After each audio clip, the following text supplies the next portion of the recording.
नमस्कार, मैं हूं संजय सिन्हा। आप देख रहे हैं खास बात इंडिया। आइए सबसे पहले बात करेंगे कोरोना महामारी की। पूरी दुनिया में कोरोना महामारी चल रहा है। भारत की अगर बात करें तो भारत में भी कोविड-19 की रफ्तार कमने का नाम नहीं ले रही। हर रोज़ नए मामले जुड़ते जा रहे हैं इस महामारी में।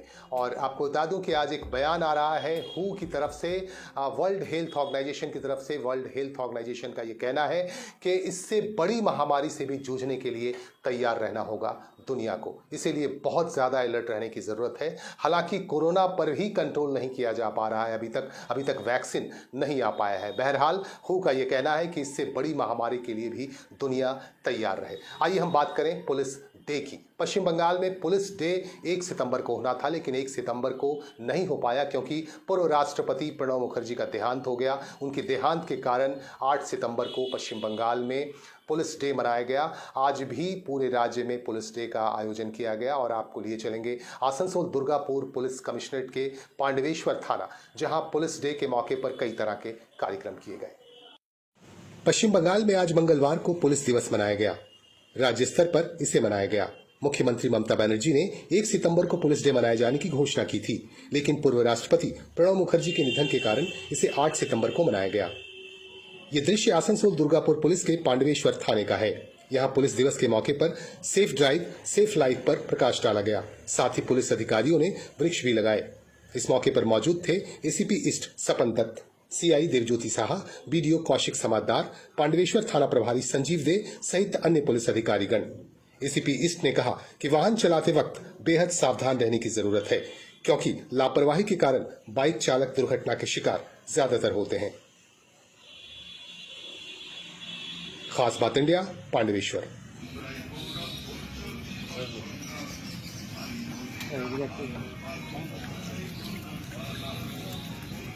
তুমি থাকো, তুমি হেলমেট পরবে, তোমাকে হেলমেট আমরা দিচ্ছি।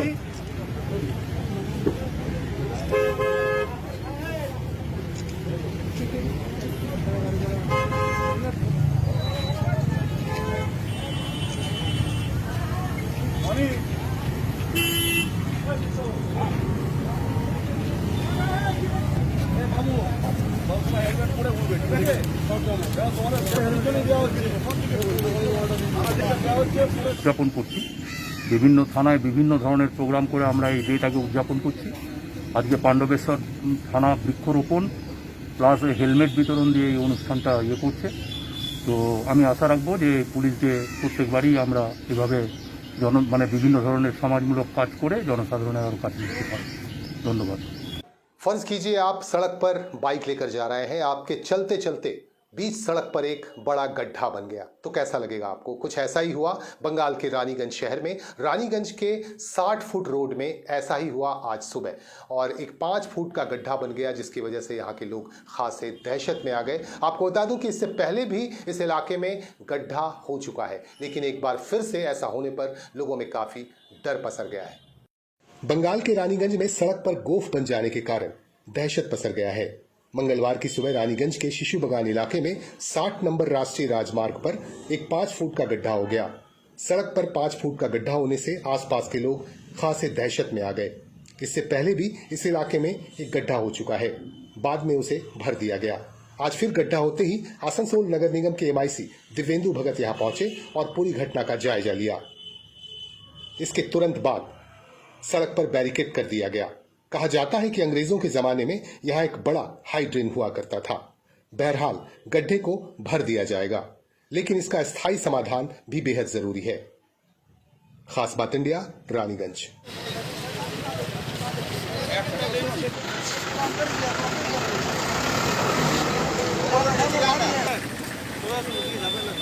মাটিটা পড়ছে না, মাটি নয়, শুধু পাইপ আছে, ওই পাইপটা আর ওইটা কোনো কাজে একটা পাইপ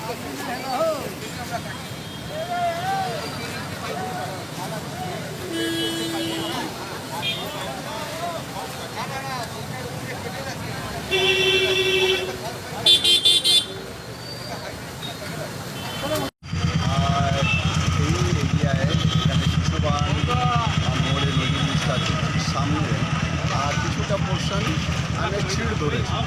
তারপরে ভোর দিকে আমি প্রতিনিয়ত যেরকম ভোরে আমি সকালবেলা বেরোই, বেরোবার পরে এই এরিয়া যখন এলাম এসেই দেখলাম যে কিছুটা অংশ দিকে বসে গেছে এবং দেখার পরে দেখলাম যে রোড সম্পূর্ণ রোডের কিছুটা অংশে বসে যাওয়ার পরে এই রোডটা এখানে রানিং প্রশাসনের তরফ থেকে এগুলোকে ব্যারিকেড করার ব্যবস্থা করা হয়েছে।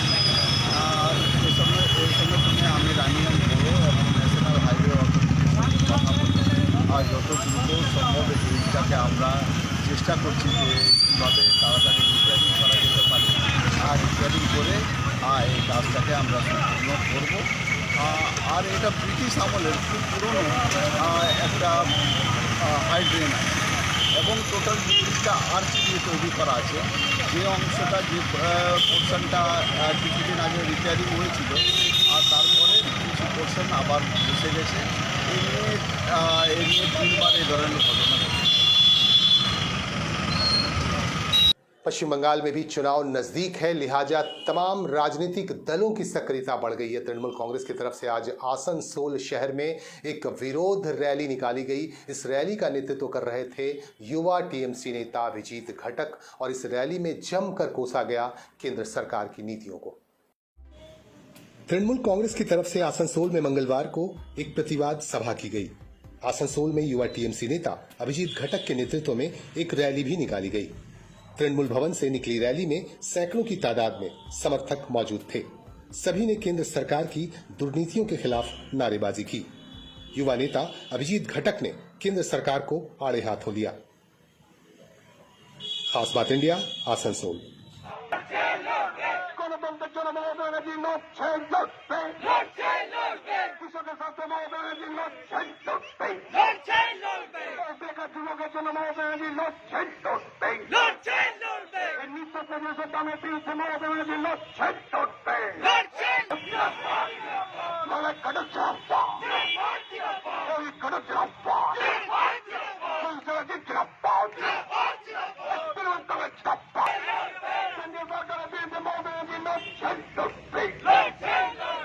বাংলাকে বঞ্চনা করা হচ্ছে কেন কেন্দ্রীয় সরকার জবাব দাও।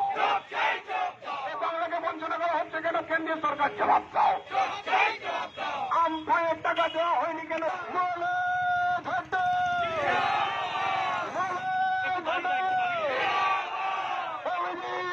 আজকে প্রায় 6 বছর আপনারা সরকারে আছেন।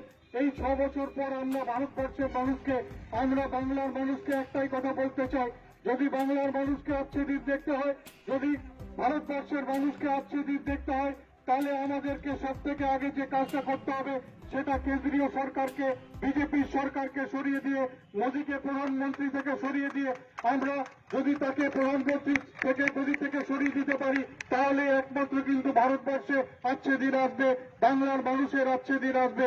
তাই আমরা আপনাদেরকে এটাই অনুরোধ করব, আজকে দিনের পর দিন যেভাবে পেট্রোল ডিজেলের দাম বাড়ছে, আজকে যে দ্রব্যমূল্য বৃদ্ধি হচ্ছে, তার প্রতিবাদে আজকে বাংলার মানুষকে গর্জে উঠতে হবে। তার প্রতিবাদে আজকে বাংলার মানুষকে একত্রিত হতে হবে এবং মমতা বন্দ্যোপাধ্যায়ের নেতৃত্বে আমাদের এই আন্দোলনকে আরো জোরদার করতে হবে।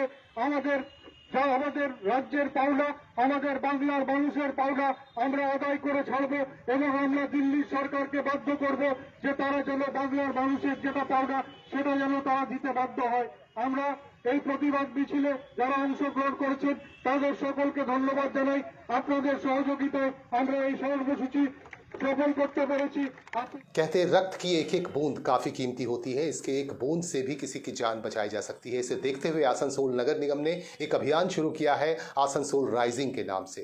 और मेयर जितेंद्र तिवारी का कहना है कि रक्त की एक एक बूंद काफ़ी महत्वपूर्ण होती है और इस एक बूंद से भी किसी की जान बचाई जा सकती है। लिहाजा इस अभियान के तहत जगह जगह रक्तदान शिविर लगाए जाएंगे। इसी के तहत आसनसोल के रेलपार इलाके में आज 2 रक्तदान शिविर लगाए गए। इस रक्तदान शिविर में मेयर जितेंद्र तिवारी मुख्य अतिथि के रूप में मौजूद थे और इन शिविरों के जरिए लोगों ने स्वेच्छा से रक्तदान भी किए। रक्त संकट को दूर करने के लिए आसनसोल नगर निगम ने मुहिम शुरू कर दी है, राइजिंग आसनसोल के नाम से। इस मुहिम के तहत जगह जगह ब्लड डोनेशन कैंप लगाए जा रहे हैं। आसनसोल के रेलपार इलाके में तपसी बाबा लाइब्रेरी परिसर में एक रक्तदान शिविर लगाया गया। शिविर का उद्घाटन मेयर जितेंद्र तिवारी ने किया। इस मौके पर पार्षद नरेंद्र मुर्मू सहित राइजिंग आसनसोल की टीम मौजूद थी। दूसरी तरफ रेल पार में ही सामाजिक संस्था कारवा की ओर से एक रक्तदान शिविर लगाया गया। यहां भी मेयर जितेंद्र तिवारी पहुंचे। इसके अलावा मौजूद थे पार्षद नसीम अंसारी, वसीमुल हक और पूर्व पार्षद रविउल इस्लाम। खास बात इंडिया, आसनसोल।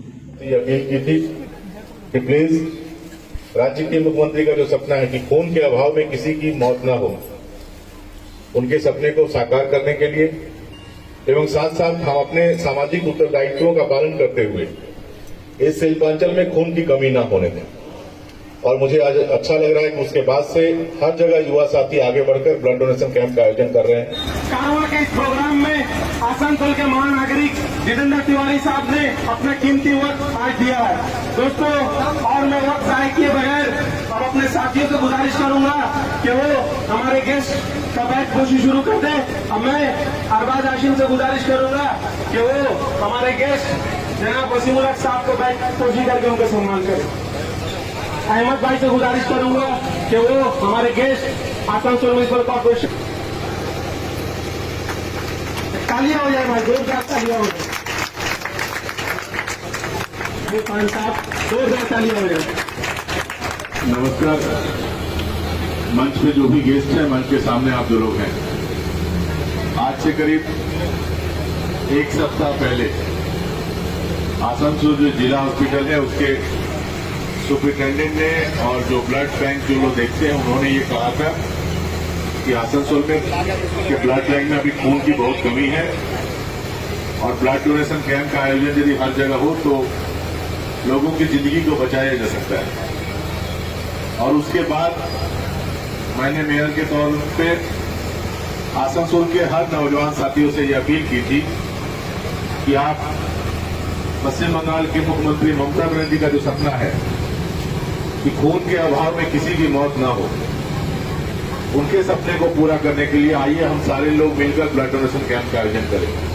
अभिनेता सुशांत सिंह राजपूत की मौत के मामले में उसकी प्रेमिका रिया चक्रवर्ती को आज एनसीबी की टीम ने गिरफ्तार कर लिया। उसे आज 7:30 बजे शाम को पेश किया गया मजिस्ट्रेट के सामने और उसकी उसका मेडिकल चेकअप भी किया गया। और आपको बता दूं कि इस मामले में और भी कई लोगों को गिरफ्तार किए जाने की संभावना बन रही है। इससे पहले 8 लोगों को गिरफ्तार किया गया था। इसके बाद आज रिया चक्रवर्ती को गिरफ्तार कर लिया गया। इस पर बिहार के डीजीपी गुप्तेश्वर पांडे ने कहा है कि सुशांत सिंह राजपूत को न्याय मिलकर रहेगा, वह न्याय दिलाकर रहेंगे, ऐसा कहा है गुप्तेश्वर पांडे जो बिहार के डीजीपी हैं।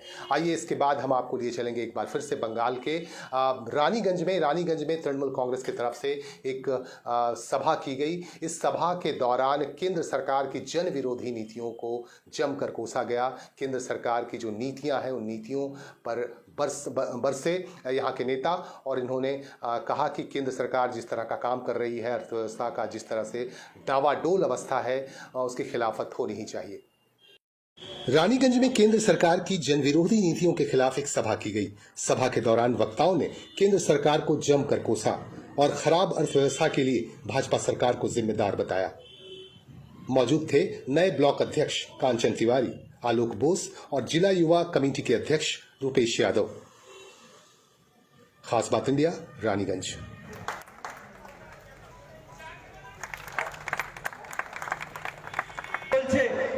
সেই শাসনতন্ত্রতে গরিব মানুষের রোজগার নেই, ঘরে ভাত নেই, আর সেই লড়াই চলেছে।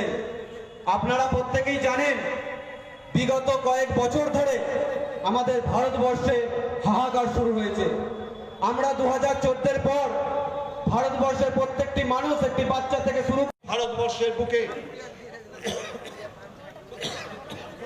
21 সালে আপনারা জানেন যে বিধানসভা এমন একটা দিন আসবে পশ্চিমবাংলা রক্তাক্ত হয়ে যাবে। পশ্চিমবাংলার মানুষ অন্যায় প্রতিবাদ করতে জানে। এটা দিল্লি নয়, এটা পশ্চিমবাংলা। আমরা জানি বাংলা আজকে যা ভাবে সারা ভারতবর্ষ কালকে ভাবে। ভারতবর্ষে বাংলার মানুষকে চোখে ধোয়া দিয়ে চলবে না।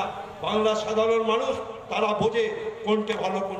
केंद्र सरकार ने यह फैसला लिया है कि रेल की तमाम इकाइयों को कॉरपोरेट स्तर पर लाया जाएगा, कॉरपोरेट शेप में इन तमाम इकाइयों को ढाला जाएगा। इसके खिलाफ आवाज़ें उठनी शुरू हो गई हैं, इस निजीकरण के खिलाफ आवाज़ें उठनी शुरू हो गई हैं। हम बात कर रहे हैं चितरंजन रेल इंजन कारखाने की। चितरंजन रेल इंजन कारखाने के श्रमिकों ने श्रमिक संगठनों के साथ मिलकर आज आंदोलन किया, रैली निकाली और एक सभा का आयोजन किया गया। इस सभा के दौरान श्रमिक संगठनों के नेताओं ने कहा कि इस साजिश को नाकाम करके ही रहेंगे, इस साजिश को सफल नहीं होने देंगे, ऐसा कहा है श्रमिक नेताओं ने। चितरंजन रेल इंजन कारखाने के निजीकरण के फैसले के खिलाफ यहां की यूनियनें संगठित होकर आंदोलन पर उतर आई हैं। आज CLW के श्रमिक संगठन इंटक, NFIR, CRMC ने श्रमिकों के साथ मिलकर एक रैली निकाली और विरोध सभा की गई। श्रमिक संगठनों के नेताओं का कहना है कि रेलवे की सभी इकाइयों को कॉरपोरेट करने की साजिश सफल नहीं होने देंगे। संसद तक इसे लेकर आवाज उठाई जाएगी। कोविड-19 को देखते हुए सभी ने सोशल डिस्टेंसिंग का पालन करते हुए आंदोलन किया। श्रमिक संगठनों के प्रतिनिधि और नेतागण भी इस सभा में शामिल हुए। श्रमिकों ने कहा कि सरकार के निजीकरण के फैसले के खिलाफ लगातार आंदोलन किया जाएगा। खास बात इंडिया, चितरंजन। केंद्रीय सरकार रेलेर 7টি প্রোডাকশন ইউনিট সহ সমগ্র রেলওয়েতে যে বেসরকারীকরণের সিদ্ধান্ত গ্রহণ করেছে তার প্রতিবাদ জানিয়ে আমরা এই প্রতিবাদ মিছিল সংগঠিত করি।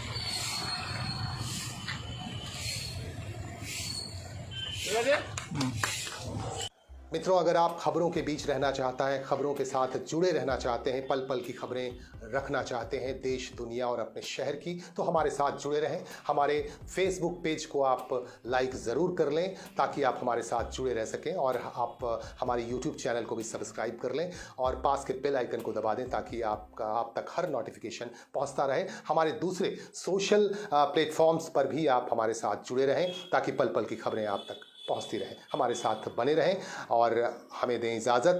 जल्द ही होगी आपसे मुलाकात। नमस्कार।